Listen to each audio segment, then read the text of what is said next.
বাদ দিব না, অন্য কিছু করার নেবো। অন্য কিছু কি করবি? কোনোটা তো বিশ্রে পাইতেছি না।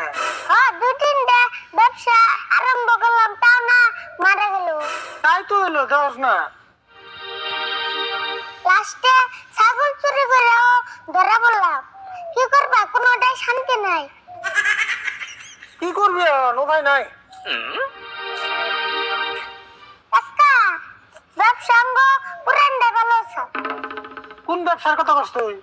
কে বিক্রি করা? ব্যবসা ওটা কি খারাপ চাল? ব্যবসা ওটা অবশ্যই খারাপ আছে না, কিন্তু মেলা জায়গা আড়ান না গেছে, আমার খুব কষ্ট হয়। না কাকা, ব্যবসা স্ট্যান্ডার্ড করে আরম্ভ করুন। স্ট্যান্ডার্ড করে আবার কেমন আরম্ভ করবি? কে বাইক গাড়ি নিয়ে যাবো, কষ্ট কম হবো, মেলা জায়গা ঘুরাও হারু। মোটামুটি খারাপ